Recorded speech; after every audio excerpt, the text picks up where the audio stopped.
जय श्री कृष्णा। प्रिय दर्शकों, भाई और बहनों, अस्ट्रो चर्चा में आपका स्वागत है। मेरा आपको सादर नमस्कार। इस वीडियो में हम चर्चा करेंगे एक छोटे से टॉपिक की कि राहु का रिजल्ट हम कैसे असेसमेंट करते हैं, अर्थात राहु के रिजल्ट को सामान्य रूप से समझने के लिए हमें किन बातों पर ध्यान देना होता है।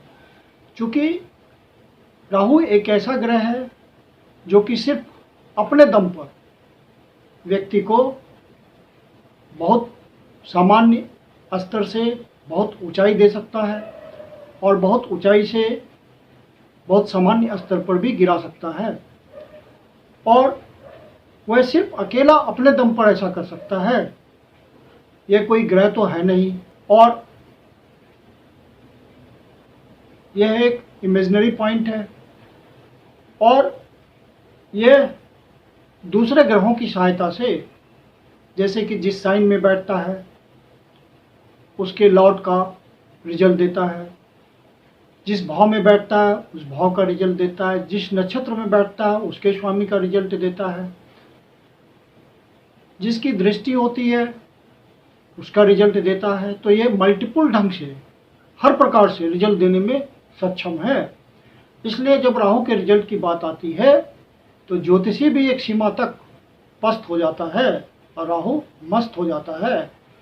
तो राहु के रिजल्ट को देखने के लिए तरीका क्या है? आसान तरीका। तो बृहद पराशर होरा शास्त्र के अनुसार तो राहु किसी भी कुंडली के तीसरे भाव में, छठे भाव में, 10वें भाव में और 11वें भाव में अपना अच्छा रिजल्ट देता है। ये उपचय स्थान कहे जाते हैं, इंक्रीजिंग हाउसेज हैं, और समय के साथ अपने रिजल्ट में वृद्धि करते हैं। तो राहुदेव इन भावों में बैठ के भी आपको रिजल्ट देता है। लेकिन तीसरा भाव बहुत महत्वपूर्ण है राहु के लिए, क्योंकि किसी भी भाव से तीसरा भाव जादुई छड़ी कहलाता है, और उसमें मौजूद ग्रह या मौजूद स्वामी बहुत ही एक्स्ट्रा ऑर्डिनरी रिजल्ट दे सकते हैं। इसलिए राहु लग्न से तीसरे भाव में बैठा, अर्थात कुंडली में तीसरे स्थान पर बैठा, तीसरे उपचय भाव में बैठा, तो आपको एक्स्ट्रा ऑर्डिनरी रिजल्ट भी दे सकता है। जैसे कि धीरू भाई अंबानी की कुंडली में राहु तीसरे भाव में बैठा हुआ है, तो कितना बड़ा बिजनेस के क्षेत्र में टाइकून बनाया उसे, यह सर्वविदित है। तो प्रैक्टिकली राहु तीसरे भाव में बहुत ही कॉम्पिटेंट होता है एक्स्ट्रा ऑर्डिनरी रिजल्ट देने के लिए। बाकी 3, 6, 10, 11 में तो वो रिजल्ट देता ही है। लेकिन क्या अन्य भाव में बैठने पे ये रिजल्ट नहीं देता? नहीं, हर भाव में से ये रिजल्ट निकाल सकता है। खाली 8वें भाव में, चूंकि 8वां भाव अनएक्सपेक्टेड बातों का होता है, उत्थान पतन का भी होता है, तो यहाँ पे राहु की स्थिति को एनालाइज करना बहुत सावधानी से बहुत जरूरी हो जाता है। लेकिन अन्य भावों में राहु के रिजल्ट को जानने के लिए हम आसान तरीके से सोच सकते हैं। राहु का रिजल्ट हमें सही ढंग से मिले, इसके लिए कुंडली में सबसे पहले विचारना होता है चंद्रदेव को, और बहुत हद तक बुध देव को, अर्थात मून और मरकरी को चेक करना जरूरी है कुंडली में। आज के कलयुग में ज़्यादातर कुंडली में मून अफ्लिक्टेड होता है, किसी न किसी तरह से कमज़ोर होता है और क्षतिग्रस्त हो जाता है। ज़्यादातर कुंडलियों में ऐसा देखने को मिलता है।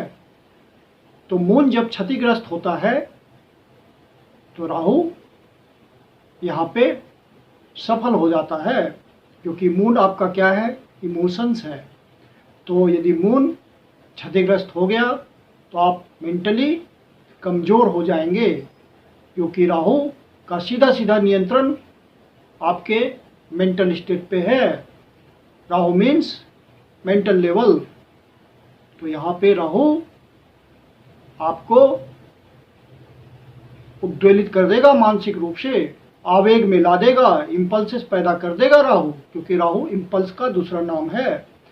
और आवेग में आप उद्वेलित होकर के जो निर्णय ले लेंगे वो निर्णय गलत साबित होगा।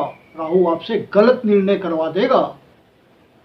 यहाँ मून के कमजोर होने का मतलब है राहु का आप पे हावी हो जाना।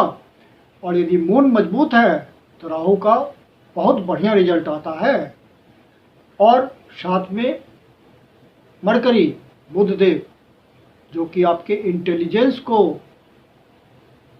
निर्धारित करते हैं, इंटेलिजेंस के कारक हैं बुधदेव। तो यदि बुधदेव क्षतिग्रस्त हुए, पापग्रस्त हुए, दूषित हुए तो आपकी इंटेलिजेंस अफेक्टेड हो जाएगी। तो फिर से राहु आपके ऊपर हावी हो जाएगा क्योंकि आपका इंटेलिजेंस सही रूप से काम नहीं करेगा। तो राहु से नियंत्रित रिजल्ट लेने के लिए, एक्स्ट्रा ऑर्डिनरी रिजल्ट लेने के लिए मून और मरकरी का स्वस्थ होना बहुत जरूरी है। फिर दूसरा जो पॉइंट है वो आपको देखना होता है कि राहु जिस साइन में बैठा हुआ है उसका लॉर्ड अर्थात उस राशि का स्वामी कैसा है, कितना मजबूत है, अच्छी स्थिति में है या बुरी स्थिति में है, मैलेफिक नेचर दे रहा है या बेनिफिक नेचर दे रहा है। और फिर नंबर आता है राहु के नक्षत्र स्वामी का। नक्षत्र स्वामी और राहु का साइन लॉर्ड अर्थात राशि स्वामी, ये दोनों राहु को प्रोमिनेंस देते हैं और उससे अच्छा रिजल्ट निकालने के लिए, कंट्रोल रिजल्ट निकालने के लिए राहु को प्रेरित करते हैं। तो राशि स्वामी और नक्षत्र स्वामी इन दोनों का विचार करना बहुत ज़रूरी हो जाता है राहु के रिजल्ट के लिए। राहु कलयुग में ऑल पावरफुल है और उसी से उम्मीद की जाती है कि ये कुछ कर देगा हमारे लिए। फिर हमें देखना होता है राहु पर दृष्टि किन ग्रहों की है, मैलेफिक ग्रहों की है या बेनिफिक ग्रहों की है, या राहु बैठा किस ग्रह के साथ है, कंजंक्ट किसके साथ है, डिग्री वाइज या हाउस वाइज। यहाँ से राहु के मैलेफिक नेचर या बेनिफिक नेचर का पता चलता है। और यदि बेनिफिक ग्रहों का साथ है, बेनिफिक नेचर वाले ग्रहों का साथ है या दृष्टि है तो राहु फिर सुंदर रिजल्ट देगा, आपके लिए बढ़िया सोचेगा और बढ़िया करेगा। सिर्फ राहु के माध्यम से ही आप कुंडली को एनालाइज कर सकते हैं कि कुंडली में कितना दम है, क्योंकि आपका राहु कार्मिक नियंत्रण रखता है। राहु की दृष्टि भी होती है, उस दृष्टि को भी विचारना होता है। राहु की 7वीं दृष्टि तो सीधी सीधी केतु वाली जगह है, तो राहु केतु तो एक ही एक्सिस है, तो इसकी दो जो दृष्टियां हुई, एक 5वीं दृष्टि हुई और एक 9वीं दृष्टि हुई। तो उन दृष्टियों को भी आपको विचारना होता है कि उन दृष्टियों पे अर्थात उन भावों पे राहु नज़र डालते हुए, दृष्टि डालते हुए उन भावों का कितना रिजल्ट पावरफुल निकालेगा, इस बात को भी विचारना होता है। तो राहु का हिसाब किताब कुछ ऐसा है कि कुंडली के हर भाव को यह टच करता है और आपको हर भाव से रिजल्ट निकाल के देता है। तो मैलेफिक हुआ तो आपके लिए परेशानियाँ ज़्यादा पैदा करेगा और बेनिफिक हुआ तो आपको ज़्यादा खुशी प्रदान करेगा, ज़्यादा ऊंचाई दे देगा।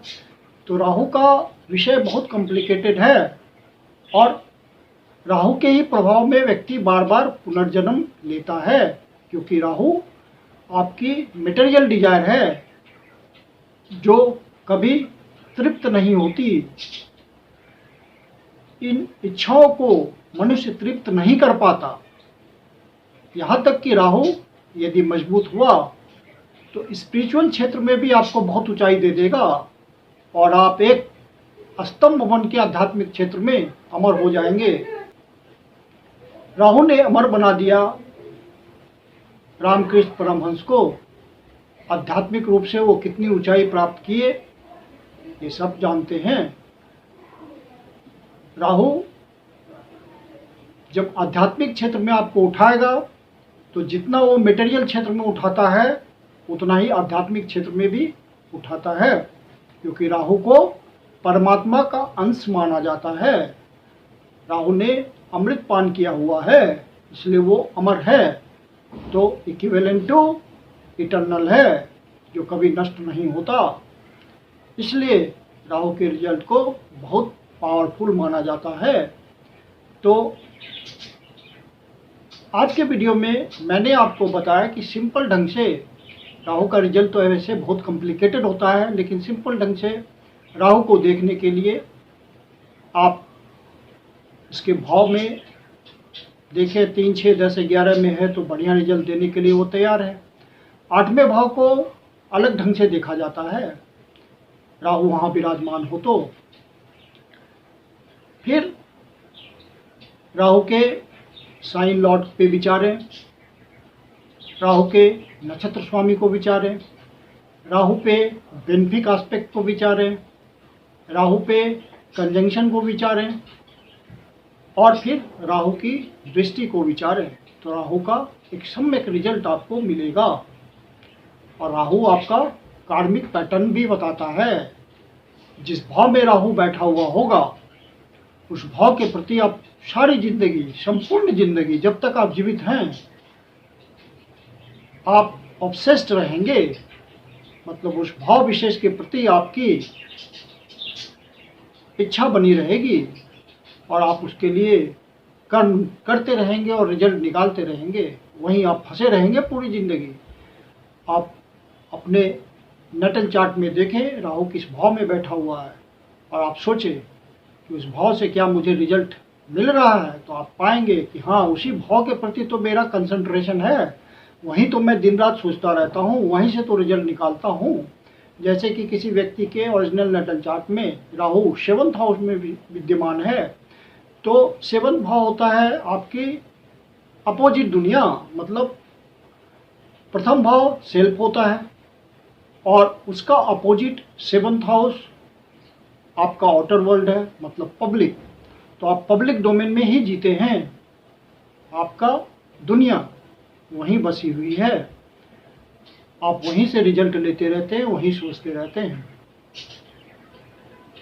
7वां भाव आपके लाइफ पार्टनर का भी होता है, तो आप लाइफ पार्टनर के बारे में भी सोचेंगे। यदि आप आउटर पब्लिक डोमेन में नहीं हैं तो आप कंसंट्रेट रहेंगे लाइफ पार्टनर के प्रति, या किसी प्रकार का पार्टनरशिप 7th हाउस से देखा जाता है, तो आप वहाँ पे ध्यान देंगे तो आपको रिजल्ट मिल जाएगा। तो इस तरह से आप जिस भाव से राहु संबद्ध है, मतलब जहाँ बैठा हुआ है, वहाँ के प्रति विचारिए तो आपको ऑब्सेशन मिलेगा उस भाव के प्रति आपका। तो जब भी किसी कुंडली को देखें तो राहु को जरूर विचारें। राहु आपको एक नटशेल में पहले ही रिजल्ट बता देगा।